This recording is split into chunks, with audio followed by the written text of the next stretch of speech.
Professeur Nyamboki Moni, bienvenue dans cet entretien sur Kyondo Radio-Télévision.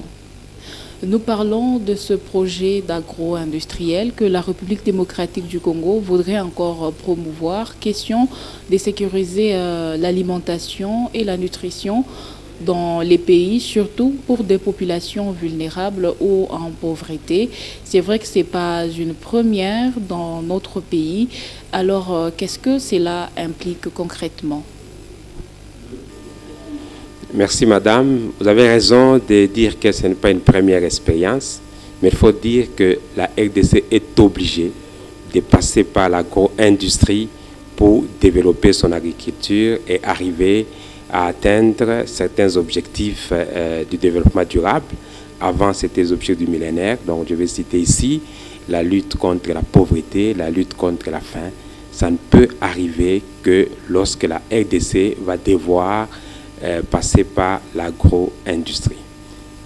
C'est une voie incontournable. Dans ces contextes, qu'est-ce que la RDC pourrait faire concrètement et comment y tirer des bénéfices? Vous allez vous souvenir qu'il y a eu le programme des parcs agro-industriels. J'ai eu l'avantage de travailler au cabinet de son Excellence, Monsieur le ministre national de l'Agriculture, Pêche et Élevage en 2015-2016. Donc j'étais partie prenante dans ces programmes-là de parcs agro-industriels. Nous l'avons trouvé et nous avons continué à travailler pour que la RDC puisse avoir plusieurs parcs agro-industriels. Bukangalozo n'était qu'une première expérience. Alors, je vous ai dit ici que c'était une obligation. Pourquoi? Parce que pour développer l'agriculture, il faut penser tout de suite à la transformation. C'est dans l'approche filière où on doit passer de la fourche à la fourchette, de l'étable à la table, pour voir dans cette chaîne qu'est-ce qu'on doit faire afin de développer l'agriculture. Donc l'agriculture ne peut pas se développer si on reste, n'est-ce pas, au niveau de l'autosubsistance, donc au niveau de l'autoconsommation, au niveau du village. Il faut donc avoir des bassins de production et avoir un niveau de transformation pour que ces produits agricoles puissent quitter les bassins de production vers les grands bassins de consommation. Donc ça passe par la transformation.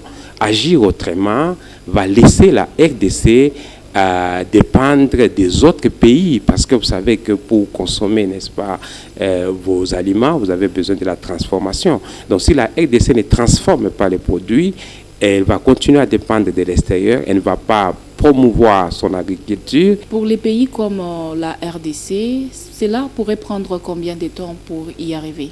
Oui, en fait, il faut dire que les études existent déjà. Grâce à un financement de l'ONUDI, l'Organisation internationale des États-Unis pour l'industrie, et aussi grâce à la FAO, il y a des études qui ont été faites pour l'ensemble de la République démocratique du Congo, afin d'industrialiser son agriculture. Il revient donc au gouvernement de pouvoir utiliser les recommandations de ces études afin d'aller dans les systèmes, n'est-ce pas, de l'agro-industrie. On peut peut-être dire que les parcs agro-industriels comme Bukangalozo, c'est grand, c'est difficile à mettre dans toutes les provinces, il y a des forces, il y a des faiblesses. Moi, je dois vous dire ici que c'est le modèle qui a fait avancer d'autres pays. Comme je vous ai dit, on est obligé de passer par là. Mais on peut prendre des modèles simples. Des modèles simples, c'est quoi? C'est que dans chaque province, comme vous savez que l'agriculture, c'est une matière qui est décentralisée, dans chaque province, on peut avoir des agrégateurs et des agrégés. Donc les agrégateurs, ce sont tous les agriculteurs là qui peuvent être regroupés, qui fournissent la matière première à un industriel qui a la charge de transformer, n'est-ce pas, ces produits. Le modèle qui est appliqué aujourd'hui par le gouvernement du Haut-Katanga dans la subvention, n'est-ce pas, du maïs, peut être cité.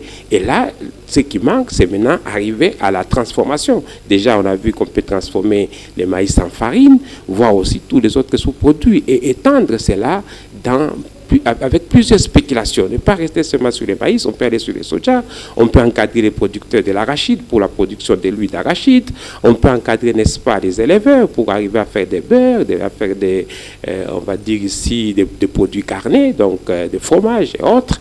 C'est que l'idée, c'est de bien encadrer cette population qui longtemps est restée en train de travailler seule, sans accompagnement, et le niveau de production de la RDC est en inadéquation avec les potentialités que la RDC a.